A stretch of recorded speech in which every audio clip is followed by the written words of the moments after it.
Pernikahan. Sesuatu yang udah ada ribuan tahun, tapi belakangan ini tujuannya jadi perdebatan panas. Sebenarnya buat apa sih kita menikah? Jadi, apa sih tujuan pernikahan yang sebenarnya? Apa ini cuma soal nemuin belahan jiwa terus hidup bahagia selamanya? Atau jangan-jangan ada sebuah misi kuno yang jauh lebih besar di baliknya? Nah, pertanyaan inilah yang akan kita coba bedah bareng-bareng.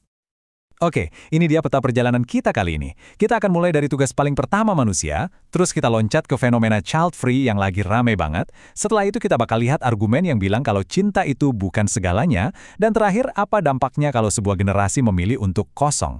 Yuk, kita mulai. Oke, bagian pertama. Untuk bisa menjawab pertanyaan besar tadi, kita harus putar waktu jauh banget ke belakang, kembali ke awal mula kisah manusia itu sendiri.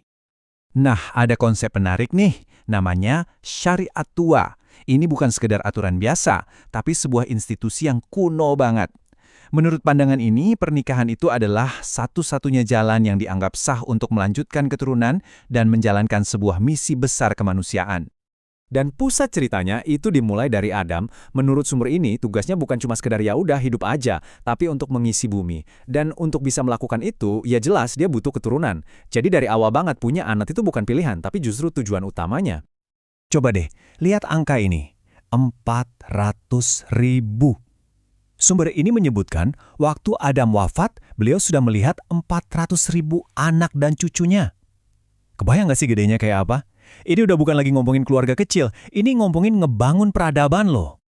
Oke, dari masa lalu, kita fast forward ke zaman sekarang. Gimana coba ide kuno ini tabrakan langsung sama dunia modern kita? Kita bakal bahas fenomena child free, sebuah tantangan yang frontal banget terhadap gagasan pernikahan untuk punya anak. Terus, kenapa sih ada yang milih buat child free? Sumber ini ngasih beberapa alasan yang praktis banget. Ya, biar nggak ribet ngurus anak, beban ekonomi yang makin berat, atau sesimpel pengen hidup tenang tanpa suara tangisan bayi. Fokusnya geser ke kebebasan pasangan. Dan kalau kita pikir-pikir, ya ini semua alasan yang masuk akal banget di zaman sekarang kan? Nah, di sini diskusinya jadi makin dalam nih. Kita udah nggak ngomongin soal pilihan gaya hidup lagi, tapi soal sesuatu yang dianggap sebagai kodrat dasar manusia. Istilahnya adalah fitrah. Jadi, apa itu fitrah? Anggap aja ini kayak settingan pabrik kita sebagai manusia. Sumber ini pakai analogi yang simpel banget. Sama kayak kita secara alami ngerasa perlu potong kuku kalau udah panjang. Mengikuti dorongan untuk menikah dan punya anak, itu juga dilihat sebagai bagian dari settingan alami kita. Nah, di sini kita bisa lihat nih perbandingan langsungnya. Di satu sisi, kalau kita mengikuti fitrah, itu dianggap selaras dengan desain alami kita. Tapi di sisi lain, kalau melanggarnya, itu dianggap bisa merusak.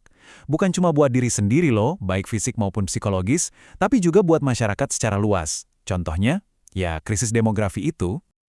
Oke, bagian berikutnya ini mungkin agak provokatif ya. Ada gagasan kalau masyarakat modern kita udah terlalu mendewakan cinta romantis sebagai pilar utama pernikahan.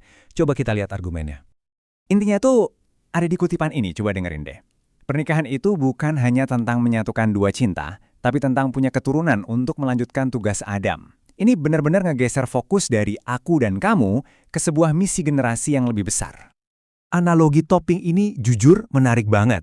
Ini bukan berarti cinta nggak penting loh ya, jangan salah. Tentu aja penting. Tapi, dalam pandangan ini, cinta itu bukan bahan utama adonannya. Fondasinya ya komitmen sama tugas generasi itu tadi.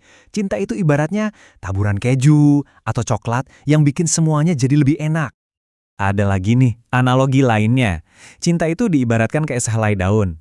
Awalnya dia tumbuh, segar, hijau. Terus lama-lama pasti akan menguning dan akhirnya, ya, gugur. Pesannya apa? Kalau cinta nggak diikat sama tujuan yang lebih besar dari sekedar perasaan berdua, ia berentan layu seiring berjalannya waktu. Oke, sekarang kita coba zoom out.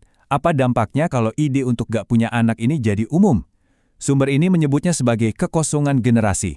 Dan ternyata konsekuensinya di level masyarakat itu cukup serius. Coba deh kita lihat datanya langsung. Angka ideal biar populasi sebuah negara stabil itu 2,1 anak per perempuan. Nah, lihat deh di Eropa, Prancis saja cuma 1,8, Spanyol, wah lebih parah lagi cuma 1,1.